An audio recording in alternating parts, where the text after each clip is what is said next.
We're 55 days away from the presidential election, and the latest polls in the key battleground states of Florida has the two candidates in a dead heat, neck and neck. What does this say to anybody? What does it say to you, Megan? Yeah, so I was fascinated when this came out after the show yesterday, and before everybody jumps to, I don't believe, poll numbers, there's actually been some tea leaves on this with the Biden campaign that have been really interesting to watch. As we all remember, he ended up losing pretty significantly in the Nevada primary, and the statistic that just came out, he is way below Hillary Clinton, about 15 to 20 points in Florida, which is a really significant hit. And what's really interesting is it seems the chickens are coming home to roost with Cuban Americans tending to be more socially conservative. The Trump campaign has done a really good job of getting voters out and getting candidates out, specifically Latino Republican candidates in the Miami-Dade County, which is this county where this was polled.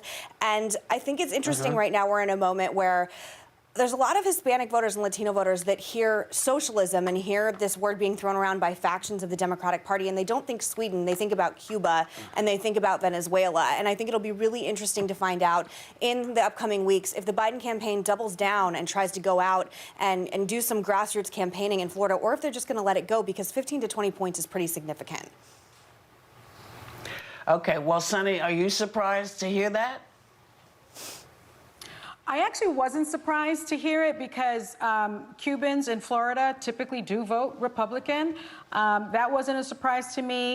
It wasn't a surprise to me that black voters are overwhelmingly the backbone of the Democratic Party, 83% in favor of Biden. You know, you hear all of this coming from the Trump campaign about how black people have nothing to lose and they are going to overwhelmingly vote for Trump. And you had all the black people props all over the RNC talking about all the stuff they've done for the black community. You heard Sarah Sanders yesterday talking about all the things that have been done for the black community by the Trump, administration. They're not voting for Trump.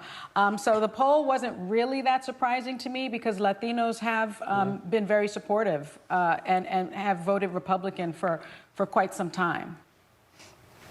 Right. Was it a surprise to anybody else? How about you, Joy?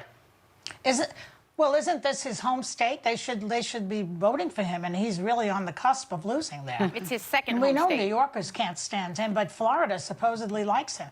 And do Latinos, the Latinos are looking at what he said about immigrants and what he said about Mexicans and the children in the cages at the border? Are they paying attention? I don't know.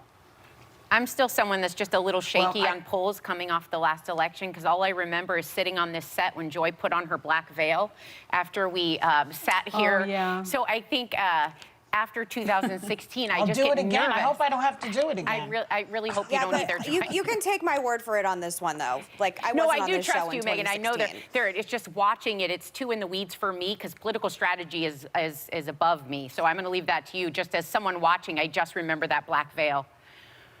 Well, I think what Sonny said is really interesting, too, that because you're more socially conservative than people let on as well. And I think that it's sort of like something that political strategists often overlook.